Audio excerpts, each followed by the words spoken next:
Whoa, I look so dark. Let me move a bit closer. Okay, hey y'all, it's your girl, The Nutshell, back again with a review of episode 14 of Love Island US Season 2. So, right out the gate, I am just gonna make a disclaimer here that I'm not talking about Connor and Mackenzie. I am not talking about Carrington and Kirsten because they're a waste of breath, and I think, articulated how I truly feel about them as a couple. Toxic, they should not get back together. It's a no for me. So out the gate, we know, like, from the last one where they were all like out, they were buck wild last time with the whole raunchy races challenge. Out the gate, the girls are talking about their kisses, who they were feeling, and I guess the boys were kind of doing the same thing. I don't know, but they had a party that they needed to get ready for, because that was what they were going to win from the challenge, and they're all getting ready, and then they have to dance. And meanwhile at Casa Amor, the boys have no party, but then they were just like, we are going to make a party for ourselves. So they got wild again, and they played a game where they were daring each other basically, and in these dares all they were doing was just swap and spit the entire time. And it escalated to a point where now they moved from whatever seating place that they had, fully clothed, to the jacuzzi. It was crazy. It was just like, nasty in my opinion, because I just don't be swap and spit or just kissing people just for the sake, and especially like in a group setting. It's just so weird. But what I will say is that I would really have liked to see Caleb's sexy lap dance more that he gave to Faith. And obviously we know the rest of the other dares were just kiss based. We saw all the boys kiss, but then we also saw specifically Carrington kiss Laurel. And I said it in my gut, I feel like Laurel deserves somebody other than Carrington. I don't think they're a good match, and she's just too sweet for him. I think he's too young. He doesn't really know what he wants, and he thinks a good relationship comes from a chick bringing out the good in him, as opposed to just being the best he can be on his own. So I think he needs to go and figure his life out. I don't think he's mature enough for whatever the girls need. Then we have, like, yeah, the girls basically were pretty tame. They were just getting to know the guys better, having like decent chats with different guys, and I'm like, wow, you guys are so decent. Like, I liked the toast that Aaron gave. Cheers to the men that you would be proud to take home to your family. I was like, that is just so classy. And yes, these boys deserve to be taken home to meet mom. So we see Justine kind of vibing with Mike as they talk and get to know each other. Of course, we have established that Moira and Aaron have a connection, and then they kind of rehash that, and they're I don't know, Moira is so sweet and everything, but I think like I keep on saying, she needs to show more effort. Jalen said that, you know, he switched from wanting Moira to actually going for Mackenzie because she kind of puts herself out there, and like her personality is just great. So Moira looking pretty is not gonna help you. You need to show like all your sass, all that is Moira. We don't really see much about DeAndre and Pat. Oh yeah, and in my opinion, I think these are the boys who are going to go home. For the girl, okay, so the night winds down, and after the boys have been wild, you see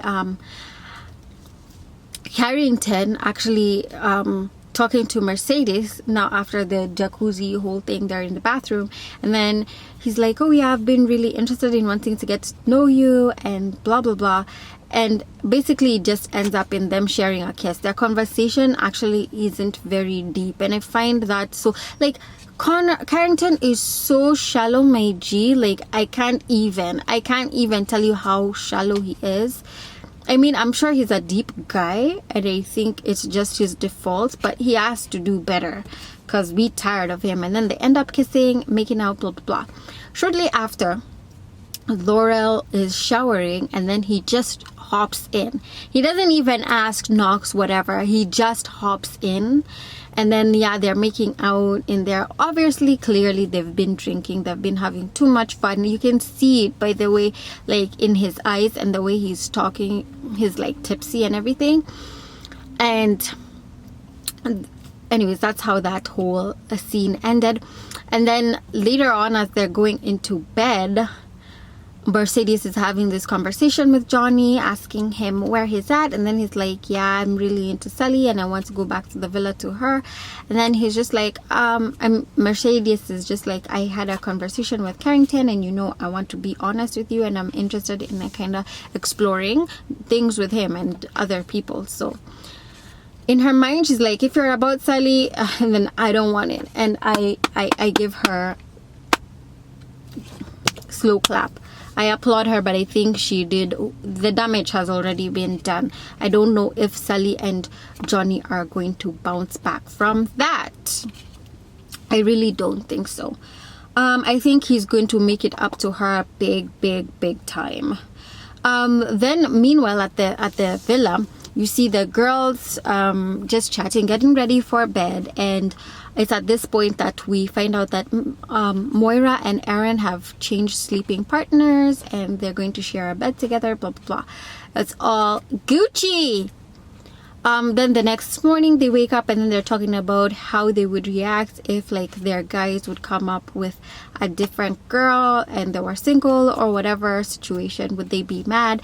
And then the question actually is posed to Justine, and Justine is just like, I'm really feeling Caleb. Like, I really like these other guys. They bring out, like, positive vibes in the villa, but then I just feel friendship feelings towards them. And then Sally's like, I don't think Caleb is going to bring somebody like 100%. And then of course Mackenzie's like, 100, I think he might come with a different girl. And then Moira is, what's her name, Sally's like, I am being 100 because I know the type of guy that Caleb is, and he's very authentic, he's been very open and honest. You should see, like, the connection that they have, and I like her. I saw a little spice, and I'm like, yes, bring it. Sometimes I feel like it's not wrong to disagree, but I think in this case I'm just on Team Sally. I like that. And I think in that conversation Mackenzie might have been projecting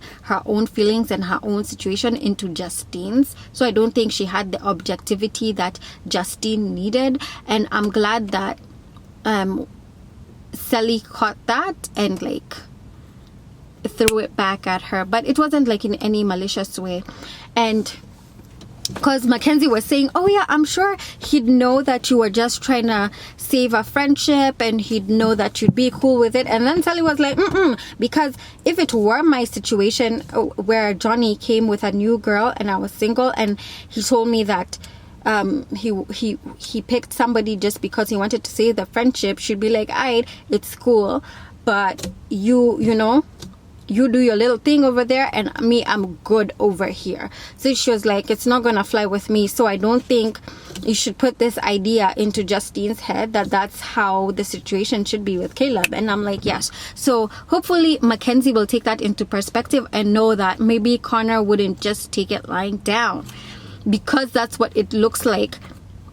It looks like that's the excuse she's going to give Connor, in my humble opinion. I think maybe, yes, is she capable of telling the truth? Yes, but is she going to do so with Connor? Not necessarily. I don't think she's even thought about Connor, like, at all. She talks about him a lot, to which, like, I just tune out, I zone out. but like clearly she jumped ship, and I'm glad that she did.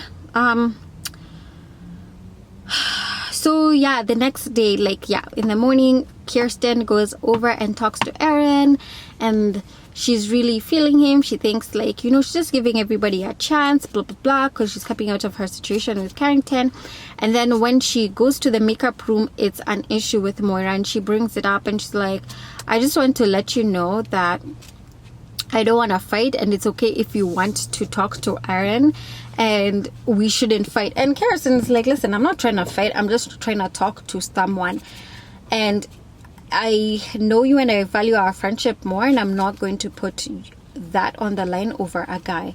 And Moira is like, okay, cool. So I feel like Moira is insecure, and it's competition, and I think it has already happened to her with Mackenzie, where a guy that was coming in for her actually chose Mackenzie, or rather Mackenzie stole him from her. So she doesn't want that to happen again, and I guess she just doesn't know how to handle the face of competition like that. Like, just let whoever, I mean, let your game be the one that, like, you know, changes a guy's attention off another girl, or keeps a guy's attention on you. Speaking of game, when Carrington and Mercedes were talking, he was like, oh yeah, you know, you're the girl with the strongest game. And I'm like, weren't you the same guy who was saying that she was way too forward, or something to that extent? And I'm like, snooze. But then he did have a line that cracked me up in the previous episode. Johnny was like, oh my gosh, like, she's pushing the envelope, and Carrington was like, yeah, she's pushing the envelopes, but you're signing them checks. So I think Sully needs to know that Johnny was signing them checks.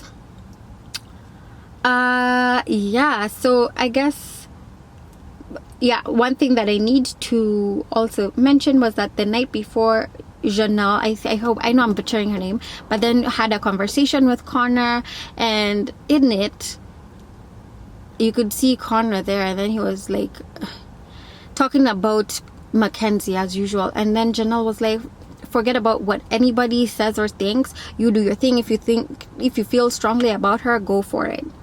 And for me, I'm just like, you know what, that's some dumb advice that you've given him, but whatever. Yeah, so the next morning, Laurel and Faith are having a conversation, and then Faith is like reassuring Laurel how she's so happy for her girl, because Carrington just lights up whenever he sees Laurel, and she has such a good feeling about their connection and what's going to happen. And I'm like, little do you know, my friends, little do you know.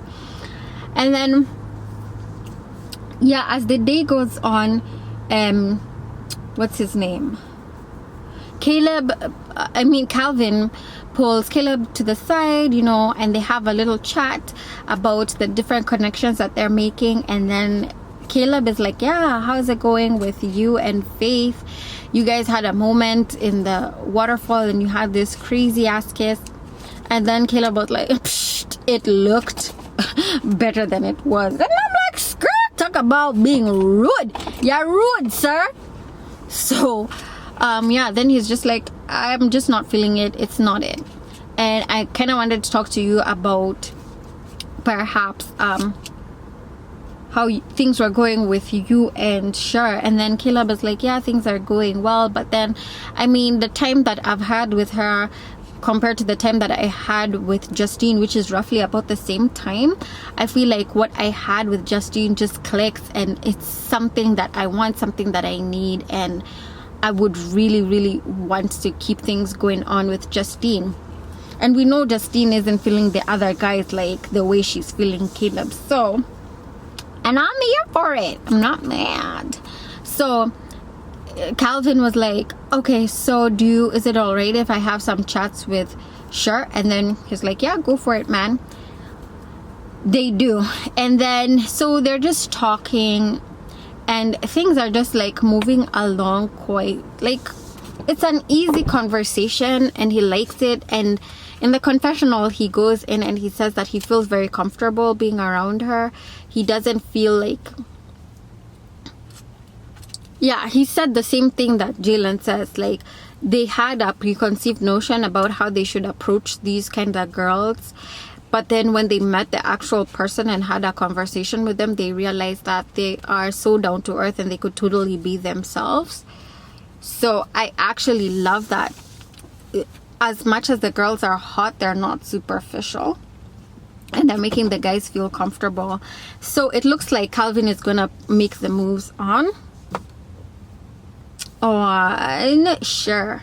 I'll be interested to see that. I should also mention in the beginning that in the morning, Carrington had a conversation with Calvin talking about how he put it on Mercedes the night before. Meanwhile, he had been cuddled up with Laurel the entire time. There's just inconsistency with this guy. I'm sure, like, he's like a kid in a candy store and he just wants to eat any and every single thing, but then it's like women aren't like candy.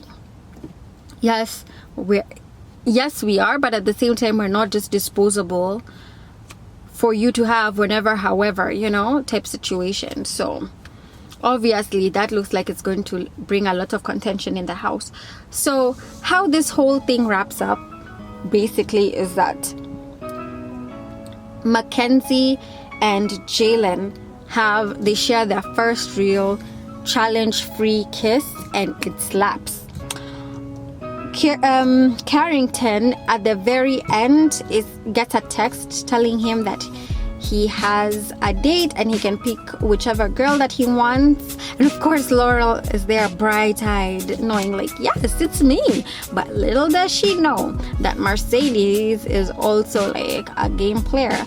And you can see by Carrington's reaction, it's no bueno news. It's no bueno for Laurel. And I don't know if it's gonna be man enough to actually choose Mercedes and let Laurel down with dignity and grace, but I am chilling to see. So this is the point where I leave you guys, and I thank you for tuning into this review of episode 14 of Love Island. Until next time, peace, y'all.